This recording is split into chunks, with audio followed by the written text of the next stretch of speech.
Grabe naman ang Samsung Galaxy A06 ngayon. Makukuha lang po natin siya guys ng less than 3,000 sa may Shopee. Baka naman magreklamo pa tayo dito guys sa may specs niya. Then naka 464 lang po siya. Meron din naman siyang 4128 na version pero sa may 35 naman na presyo. Yan po yung kunin nyo guys kung gusto nyo po na mas mataas sa storage. Pero sa totoo lang guys, kahit naman makuha nyo to sa may less than 3,000 or 2,600 nga po na presyo niya, still okay pa rin po yung kanyang specs compare po sa ibang smartphone brands ngayon. Or kahit nga po yung mga mas mahal sa kanya, still okay pa rin po yung kanyang specs itong si Samsung nga guys. Dahil mas mabilis pa po itong gamitin kila Itel P70 at Itel A90 ngayon sa may kulang 4,000 at kulang 5,000 na presyo. Actually, pwede nga rin po ating sabihin na lahat po ng smartphone ni Itel sa may less than 4,000 mas mabilis pa pong gamitin ng Galaxy A06 ngayon. Bukod tangi lang po ang Itel P65 at Itel CT100 na bagong labas nga lang po. As usual guys, wala pa rin pong charger na kasama itong Samsung Galaxy A06. Pero nagbibigay naman po si Samsung ng separate charger guys na 25 watts. Kaya still okay pa rin po yan. Saka compare nyo naman guys sa ibang smartphone po sa mga less than 4,000 na presyo na 10 watts lang po yung charger. Swerte na po guys ang 18 watts. Bukod tangi lang po talaga si Realme ngayon na mayroong mataas sa charger sa mga smartphone nila na mayroong 4 to 5 watts. Pero itong si Samsung guys, naka 25 watts po yung ating charger dito. Sa display guys, malaki po ang display ng Samsung Galaxy A06. Meron po siyang 6.7 inches na meron 6 Hz lang po na refresh rate. Yan lang po ang tinipid ni Samsung dyan, kaya po siya mura. Pero okay lang naman yan guys, kaysa naman lagyan po nila ng 9 Hz sa refresh rate. Kaso sobrang bagal naman ng mga processor. Tulad nga po ng mga smartphone ni Itel. Naka 120 Hz si Itel, pero hindi naman kayang sumabay ng processor niya, kaya useless lang din. Siyempre, naka teared up notch lang po yan na meron 720p na resolution. Basic na basic lang po yung ating display dito. Saktong-sakto lang po yan guys para sa may 2.6 na presyo ngayon. Dito sa may build quality natin, naka plastic build lang naman yan.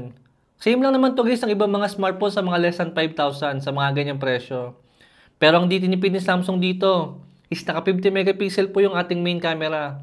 Saka 8 megapixel na front selfie camera.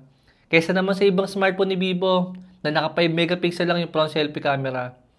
Hindi na rin po masama yung camera ng Samsung niyan guys.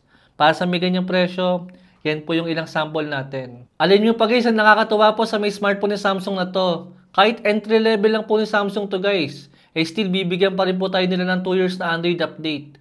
Compare po sa ibang smartphone na sa mga entry level nila Infinix or ni Tecno. Swerte na guys ang magkaroon po ng isang software update. Pero malaki chance wala pa. Pero kay Samsung guys, 2 years na Android update. Dito po sa may entry level na smartphone nila. I think okay na okay yun guys. Yung ibang smartphone mabibili mo ng Android 15. At masisira po siya ng Android 15 pa rin. Medyo mabigat nga lang pong gamitin guys ang One UI dito sa may Galaxy A06. Pero at least nga po naka full Android version to. Unlike po sa ibang smartphone sa may ganitong presyo na naka Android Go edition lang. To be fair guys, yung social media lang, pang Facebook or pang TikTok, I think goods naman ang 6 Hz sa refresh rate.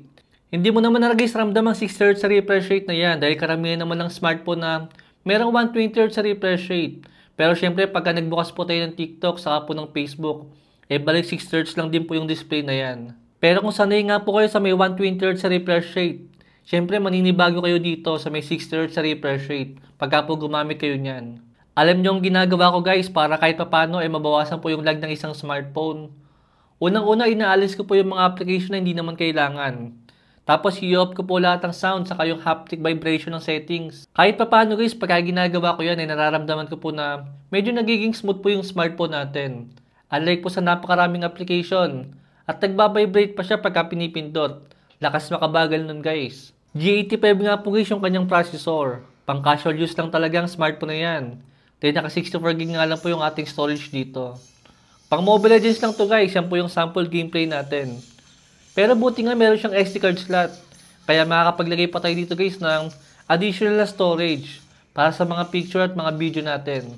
Dahil mabilis nga pong mapupuno ang 64GB na internal storage. Eto guys, 2 games pa lang po yung nilalagay ko sa kanya pero kalahati po agad yung storage natin. Wala pang ibang mga apps, wala pang mga picture. Pero tulad nga nung sabi ko, para sa may 2.6 na presyo magrereklamo pa ba tayo? Still mas okay pa rin naman si Samsung compare po sa ibang smartphone sa ganyang presyo na merong 64GB lang din po na storage. Ilalagay ko na lang po guys yung link sa may comment section saka po sa may description kung gusto nyo pong order ng smartphone na to. Palike na lang po yung video natin. Thanks for watching!